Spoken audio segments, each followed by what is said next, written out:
continuously walks around with a damn clown mask on for Kenya. I see you got your clown mask on like you always do.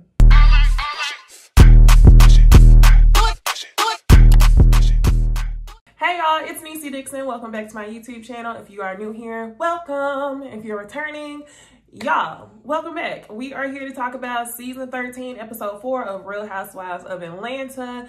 And the episode didn't really hit like that, but I will say that this was probably the best episode that we done got all season long. Like, the best episode. Drew didn't have to carry the whole team on her back or her relationship.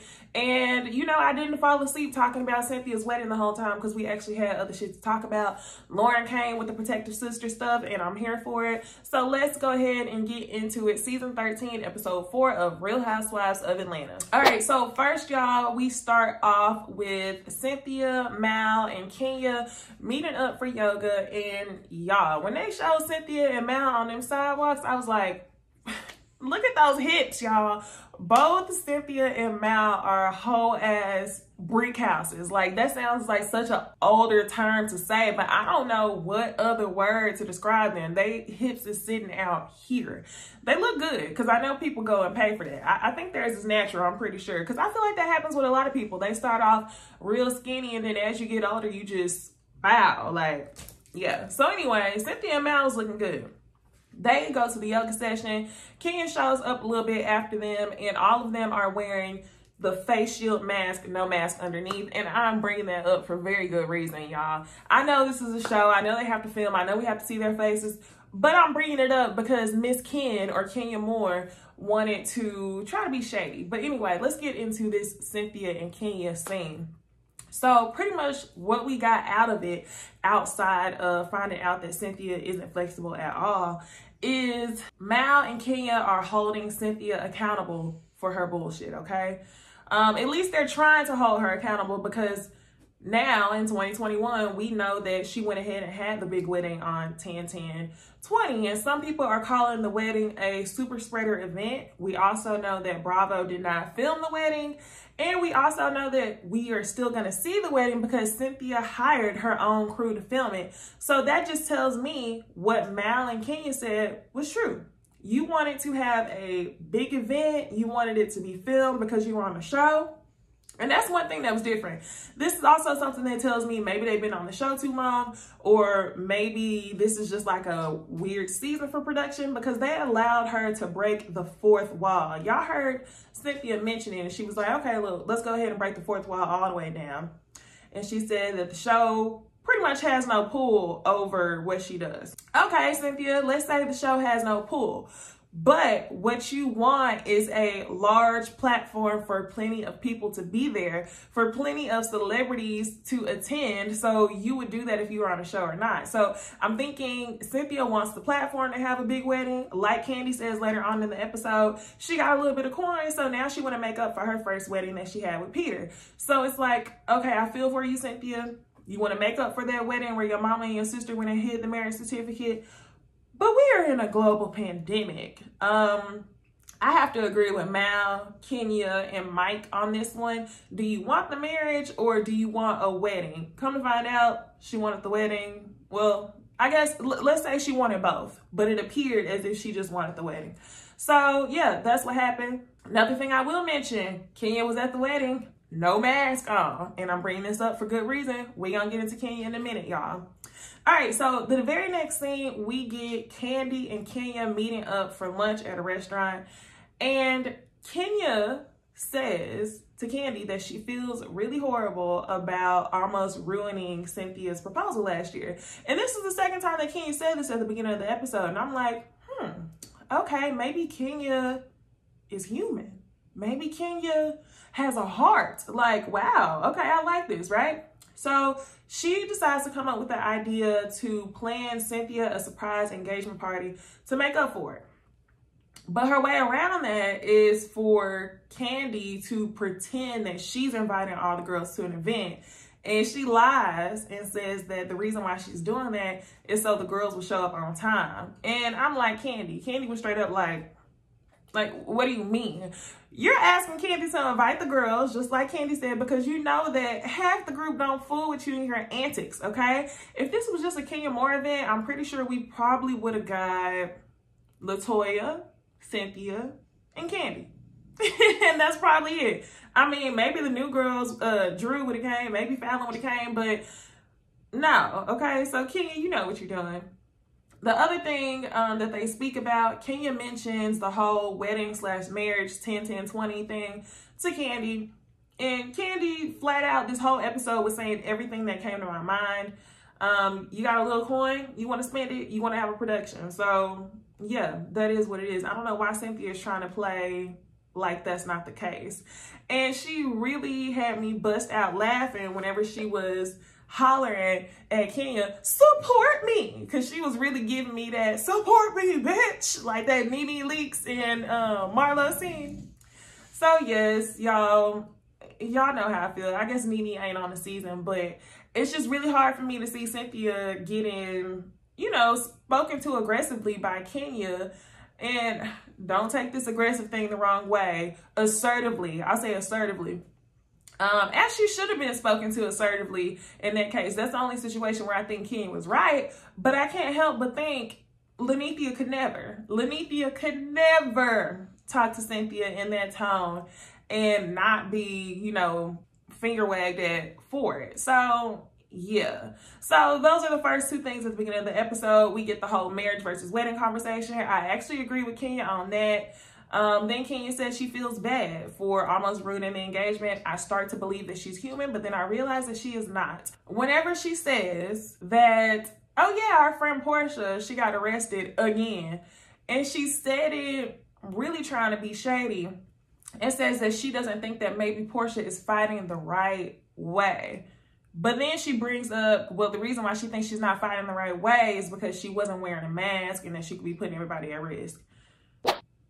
Kenya, girl, you know you don't give a fuck about Porsha wearing a mask, like, to be real. Maybe you do a little bit, okay? But your whole issue is that you don't think that Porsha's fight is real. So at the beginning of the episode, Kenya is talking about this. Now, Porsha and her sister don't know that Kenya's talking shit, but they very much know who Kenya Moore is and what her Miss Bro ass stands for. So, yes, okay, that leads us to the next scene. Let's go ahead and talk about Drew and Ralph and get them out the way before we talk about this surprise party. Y'all, yet again, Ralph, Drew Sidora's husband, has found another way to show his psychotic ass on this show. He just gives me very much manipulator vibes, mental abuser. I hate to call somebody an abuser without knowing them, but those are the vibes that he gives off. Emotional abuser, he's narcissistic, and everything seems to be a mind game between the two of them. And I know that Drew gets tired, which is why we see her crying on the show. But I don't see how you can see yourself playing that game with somebody for 6 years. I feel like at some point in time, it becomes toxic to your mental health, and it's just like, this is only really the second episode that we've seen their relationship play out on TV like this. Ralph and Drew are waiting for their therapist to arrive, and they are in the kitchen speaking to Drew's mother. And again, Drew is already getting ready to talk to her mom about some of the things that really only pertain to her and her husband. I definitely see what Ralph is saying whenever he feels like her mother is too involved. I mean, if you're gonna tell your mama everything, at least don't do it in front of Ralph. And Ralph is asking, oh, well, we need to make sure somebody's watching the kids because we don't want anybody to walk out on our session. And when he said that he didn't want anyone to interrupt their session, he meant the mother-in-law, because she absolutely would. So then the doorbell rings and Ralph says, okay, let's go ahead and end this right here. Like, I am not having a conversation with your mother about our marriage. So that's the one thing I'm gonna give him. There's two things I'm gonna give him. I'm gonna give Ralph the mother-in-law card, and then I'm gonna give him the childhood trauma card, okay? But other than that, the man needs help. So they start the therapy session, and one of the biggest things that stuck out to me is that the counselor asked them, what are 3 things that each of them wants from their marriage? And Drew lists plenty of things, but the two largest things that she lists out is transparency. She said, I'm going to the grocery store. I'm going to Tampa. It's like, whoa, whoa, whoa, whoa. She then starts to explain like what happened with that situation. Then the next thing that she asked about is she really wants genuine love for her son, Josiah. So Josiah is her 9-year-old son. He's from a previous relationship, and Drew and Ralph got together when Josiah was 3 years old. So whenever she said genuine love, I was like, oh, does he treat him differently? But then she goes on to explain in her confessional that she feels like Ralph is not teaching him emotional love. His love is very strict, very firm, and her 9-year-old son is very emotional. So she would hate to feel like he gets a different type of love than his siblings. So it's like, I'm gonna have to call bullshit. I'm gonna have to call bullshit, because it's almost as if he is treated differently than their children, but she doesn't want to flat out say it. So she's using his excuse for him being unemotional. Like, if Ralph is able to give his biological children soft love, emotional love, then just call it as it is. He isn't giving your son that emotional love. Like what Drew was doing, she almost made it seem like Ralph isn't capable of giving emotional love, when that's not the case, because it sounds as if he provides that type of love for their two biological children. And with Ralph meeting the boy when he was only 3 years old, you would think that, you know, this was something that was definitely built over time, that he would be able to give his son that emotional love. So I'll definitely have to call bullshit on that. I also saw Drew on Watch What Happens Live. I watched like the first 5 to 10 minutes, and she was bullshitting again. She's with her man. I know a lot of people are asking if she's going to stay or if she's going to get a divorce. Drew's not leaving that man. She ain't new to this, y'all. She's been in that relationship for 6 years. She's not leaving. But on Watch What Happens Live, she's joking with Andy, and she says, yes, they still have security cameras around their house because her husband is protected.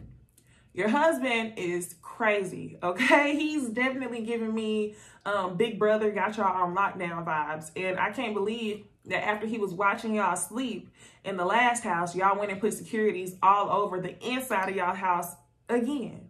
You would never catch, no, you're not watching me whenever you're not there. If you're not there and you decide to leave the house for 3 days without saying anything, you'll just be gone. You would have no clue what I'm doing. So I'm gonna have to call bullshit on that. Then on Ralph's side, the therapist asked him what are the things that he wants. And his 2 things were very simple, and it kind of lets me know what 2 sides of the spectrum that they're on. His 2 things were respect and sex, at least 3 days a week. Ralph, I think y'all have way more to work on than just sex, but your answers being so simple and so shallow lets me know that y'all are on 2 different pages, and it lets me know that you are really causing mental distress to Drew, and it's really hard for her to work on this marriage. He goes back to talk about his childhood. This is the second thing I'm gonna give him, y'all. The first thing I said I was gonna give him was that she tells her mother too much information. The second thing I was gonna give him was childhood trauma. He explains that his parents were, I think, divorced, and he ended up being the man of the household, helping his mom with the bills. His mom didn't appreciate him until he left. That really was an eye-opener. The counselor said, Drew, did you hear that? It wasn't until he left that she apologized for the first time. So the counselor, I guess she made those situations parallel. He wanted to leave to prove a point to his wife, Drew, and he wants respect. So that's the thing I'm gonna give him. But like Drew said, your apologies don't matter without action. I feel like this counselor kind of made Ralph feel a little bit justified, a little bit like what he was doing made sense. The whole counseling session was so uncomfortable. When Drew was getting emotional, you could see Ralph smirking. You could see him, you saw that fake touch on the shoulder. She knew it was fake, and she was like, what was that? Because she knows that he is playing games. I don't get it. I'm not really here for Ralph and Drew. I like Drew, not here for Ralph. Let me go ahead and correct that. I think there's more to come on this bullshit, y'all. I think there's 2 sides to every story. We learned a little bit of Ralph's side. Rest in peace to his father who passed, and they were going to the funeral this episode. That's another thing that was weird, y'all. He's talking to Drew as they're packing their bags to go to the funeral. He's not crying at all. I'm looking at him to try to see if there's just a hair of emotion that comes out of him, and it doesn't. And then Drew says, you can cry if you want to. And yes, I was thinking the same thing. Like, cry. Damn. Like, you don't have to sit up and be straight-faced. You're talking to your wife about your dad who just passed away and how y'all never got to go to a football game together. So there's two sides to every story. That still doesn't change that Ralph is a mental manipulator. I think a lot of that stuff is taught, and that's, you know, that's a product of his environment, but that's definitely something that he has to unlearn. And I think he's grown enough to the point to where you know what you're doing. It gets to a point to where whenever you're 30, 40 years old, you have to take responsibility. Shit, even 20-something years old, okay? Because I can't even speak for 30 and 40-year-olds. But you have to take accountability for the way that you are. You have had so many experiences with people that you kind of know what people think about you and where your shortcomings are. And it's your responsibility to work on that, like Drew is saying. So I hope that's something that Ralph continues to work on. Drew said that she took some steps to do counseling on her own, and it seems like that's something that Ralph has not done. So we'll see where this season goes. As giddy as Drew was trying to seem on Watch What Happens Live, I don't think anything changed, but let's just say it does. I hope it does. All right, so next we get into the thick of the drama, y'all. Porsha's sister Lauren decides to throw Porsha a surprise party, and this is for all the work that she's been doing for Black Lives Matter, for protesting and all that stuff. I think it was super nice, but like Porsha said, I think it was kind of awkward because whenever you do events like this for charity, or not even charity, but whenever you do something for a cause, you don't really want the attention on you. And I'm glad that Porsha said that, because if she didn't, Kenya would have been holding her accountable for that. But anyway, it was very sweet just to tell your sister that you appreciate her. Like, those things can be a little bit awkward to receive, and I think that was really nice for Lauren to do. The only things I will say was super head ass was some of the big old signs that they had in the driveway with Porsha looking like Porsha Luther King on the pictures and all that stuff. It was head ass. Very thoughtful, but I think it was just extra as fuck. Before we get into the party, Lauren is sending out her invites, y'all. She calls Cynthia on the phone, and she tells Cynthia that she is invited and that she's only inviting some of the ladies that we like. So Cynthia starts laughing and says, is Kenya invited? And Lauren tells her, no, I don't plan on inviting her. Cynthia's like, oh man, but Cynthia, this is where you fucked up. This whole situation is your fault. You had your own friend looking like a fucking clown, okay? So if anybody is paying for Kenya's hair and makeup, call Cynthiabailey and ask her to pay for it, because this is Cynthia's fault. Cynthia, oh no, she's not coming. So Lauren says, okay, fine. Kenya can come as long as she's on, you know, good vibes, good energy, and all this other stuff. Like, I don't want no problems. I don't want to chance ruining this night for my sister. So Cynthia says, okay, yeah, no problem. Yeah, she'll be my +1. Yeah, no problem. Next, she calls Kandi and she invites everybody. When I say everybody, who's at Marlo, Tanya, Latoya is Kandi's +1. Fallon is coming, of course. And I don't think I missed anybody. If I did, y'all know who was there. So anyway, she invites all the ladies. It's funny because Lauren already knows that Kenya is full of shit, y'all. Lauren and Porsha did not know that Kenya had already been shady hours before or days before down to the lunch with Kandi. So I think it was really good for Lauren to make that move and be like, you know what, my sister don't really fool with you, and I want this to be a small, genuine party, so I'm not going to invite you. Lauren said what the fuck she said, so it was what it was. Like, I'm here for it, Lauren. So now all the ladies are getting ready for the event. Marlo and Tanya are hanging out with Porsha right before the surprise event that she does not know about. And they go out for juices. And of course, they start speaking about Dennis. And Porsha says, no, we're not together right now. And Marlo says, oh, this week? Okay, cool. They placed a bet that Porsha and Dennis will be back together within 90 days, what, $1,000. So I thought that was so funny because Marlo knows Porsha and Dennis are on, then they off, then they on, then they off. And Porsha said that Dennis was buying her Chanel bags every other day for co-parenting. So yeah, they get ready to go to the party. On the other side of Atlanta, we get Kenya Moore getting ready for this party, and then she gets a call from her good friend Cynthia. And Kenya's so hyped up about this party. Yeah, I got a gift for Pilar, I got this, I got that. Yeah, I need to give this gift to Pilar. Now all of a sudden, you have good energy, good vibes, you're excited to go to the party, right? After you was just talking your trash to Kandi, after you just said your issue with Porsha was that she had not been wearing a mask, you still gonna take your ass down there and potentially expose yourself? Girl, get the fuck. Yes, she talks about this gift and Cynthia kind of says, whoa, wait, hold up. You can't come. Lauren decided to uninvite you after she invited you. And this is my thing, y'all. Kenya was mad as hell saying, who gonna pay for my hair and makeup? And then Kenya calls Kandi basically saying that she was uninvited. Kandi, we were here. We saw each other tonight because you knew that after Kenya had turned up on the phone to you, that it was best that she didn't come. She says that she didn't think the event was genuine. So yeah, it was best that Kenya kept her ass at home. But this is where your friend Cynthia had you fucked up. You were never invited. Your friend Cynthia did not tell you that she basically had to ask for you to be able to come. You were her +1. Cynthia, knowing that the people really didn't want you there, should have never asked you to come. So that's Cynthia's fault, and I hope that Cynthia explains that to you. So anyway, y'all, down to the party. Everybody's there except for Kenya. This is a backyard event, and whenever Lauren said it was a small event, she did not lie. It was a small event. Everyone's wearing all black. It was a cute event, and I really think that it was nice that Lauren, you know, wanted to take a moment to appreciate her sister for what she's been doing. I know that takes a lot. So, Toya, I wanted to not talk about her ass, but I'm gonna go ahead and just talk about her just a little bit. We get Cynthia, Kandi, Toya, Fallon, and Porsha's friend Joy sitting there. And immediately, as soon as they all sit down, you see Kandi and Cynthia sitting next to each other. The other 3 New Spring chickens are sitting across. And immediately, as soon as I saw that scene, I was like, oh my gosh, like, this is Real Housewives of Atlanta now. Y'all, these age brackets are so different.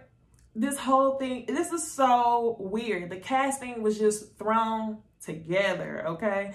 And I'm finding out, a lot of people are saying that the casting is so weird now because they plan to balance it out and have a lot of those new girls come in and replace some of the OGs in the future season. So they're sitting there, they're talking about who could have babysat who, and Cynthia is saying that she could have had Kandi. So if Cynthia could have had Kandi, imagine, y'all, Cynthia's the same age as the 3 girls' parents is sitting across from her. It was just weird as hell.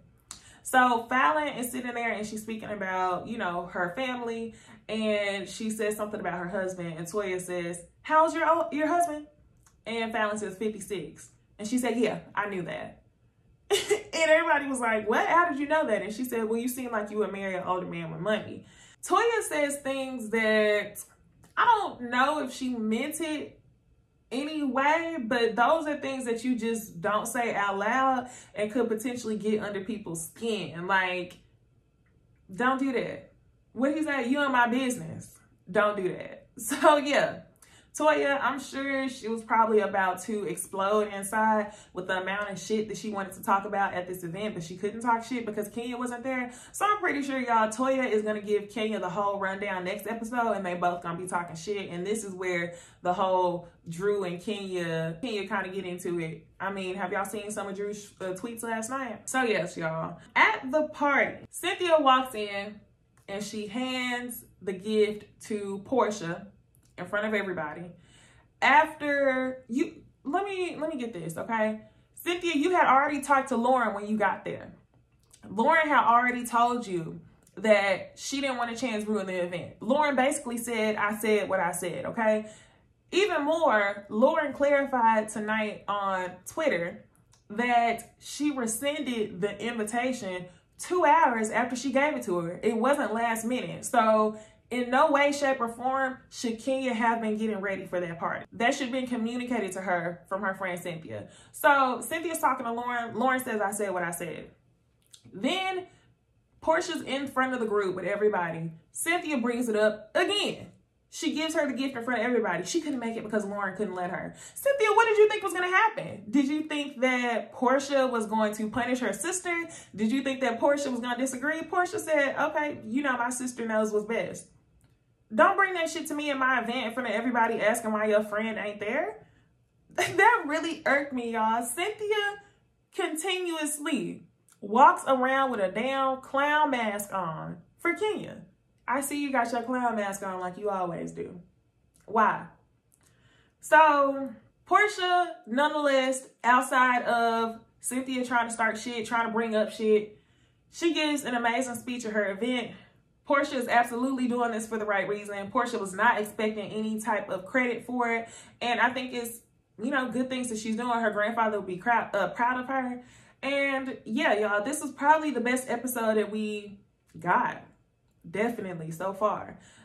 So next week, I guess there's more to come, and we'll continue reviewing this, y'all. I hope the girls come with it. And yeah, with that being said, I hope y'all liked this video. If you did, be sure to like, subscribe, leave a comment below, and tell me what y'all think about tonight's episode. And I will see y'all in the next video. Bye. 48 hurt.